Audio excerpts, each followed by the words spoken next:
చెట్లను విరివిగా పెంచుకోవాలని స్టేషన్ గన్పూర్ ఎమ్మెల్యే కడియం శ్రీహరి అన్నారు. జనగామ జిల్లాలో చెట్ల శాతం తక్కువగా ఉందని, వాటిని పెంచుకోవాల్సిన అవసరం చాలా ఉందని సూచించారు. స్టేషన్ గన్పూర్లో నిర్వహించిన వన మహోత్సవం కార్యక్రమంలో పాల్గొని వారు మాట్లాడారు. జనగామ జిల్లా స్టేషన్ గన్పూర్ మండల కేంద్రంలోని పాలిటెక్నిక్ కళాశాలలో వన మహోత్సవ కార్యక్రమం నిర్వహించారు. కార్యక్రమానికి ముఖ్య అతిథులుగా ఎంపీగా కడియం కావ్య, ఎమ్మెల్యే కడియం శ్రీహరి, కలెక్టర్ రిజ్వాన్ బాషా పాల్గొన్నారు. ఈ సందర్భంగా ఎమ్మెల్యే కడియం శ్రీహరి మాట్లాడుతూ వన మహోత్సవ కార్యక్రమంలో పాల్గొని చెట్లు నాటగానే సంతోషం కాదని, వాటిని కాపాడుకునే బాధ్యత ప్రతి ఒక్కరు తీసుకోవాలని సూచించారు. తెలంగాణ మొత్తంలో 25 నుంచి 30% చెట్లు అడవి సంపద ఉంటే జనగామ జిల్లాలో మాత్రం కేవలం 1% మాత్రమే వనం ఉందని అన్నారు. దీనిని కనీసం 10%కైనా పెంచుకోవాల్సిన అవసరం ఉందని సూచించారు. ప్రభుత్వ భూములు ఖాళీ స్థలాలు లేని కారణంగా ఈ పరిస్థితి ఏర్పడిందని, ఉన్న స్థలాలైన ప్రకృతి వనాల్లో, స్కూలు ఆవరణలో, గ్రామ పంచాయతీ మిగులు భూముల్లో చెట్లను పెంచాలని కోరారు. కళాశాల ప్రిన్సిపల్ పోషయ్య ఇంజనీరింగ్ కళాశాల భవనం కావాలని కోరారు.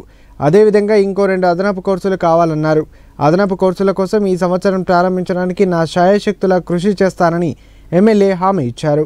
పెద్ద ఎత్తున చెట్లను పెంచే కార్యక్రమం చేద్దాం, అందులో మనం అందరం కూడా భాగస్వాములు కావాలి అని చెప్పి ఈ సందర్భంగా కోరుతూ మరొకసారి కలెక్టర్ గారిని, డిఎఫ్ఓ గారిని మీరు ప్రత్యేకమైన ఒక ప్రణాళిక రూపొందించుకొని ఒక యాక్షన్ ప్లాన్ తయారు చేసుకొని ఆ యాక్షన్ ప్లాన్ ప్రకారము స్పెషల్ డ్రైవ్ పెట్టి అన్ని డిపార్ట్మెంట్స్ను, ఆల్ అఫీషియల్స్ను కూడా ఇన్వాల్వ్ చేసి ముందుకు వెళ్తే బాగుంటుంది అని చెప్పి నేను ఈ సందర్భంగా మీ అందరికీ కూడా సవినయంగా తెలియజేసుకుంటూ ఇంత చక్కటి కార్యక్రమాలను నిర్వహించిన మా కలెక్టర్ గారికి, డిఎఫ్ఓ గారికి, అడిషనల్ కలెక్టర్ గారికి, ప్రిన్సిపాల్ గారికి ప్రతి ఒక్కరికి కూడా పేరు పేరున నా నమస్కారాలు, ధన్యవాదాలు తెలుపుకుంటూ సెలవు తీసుకుంటున్నాను.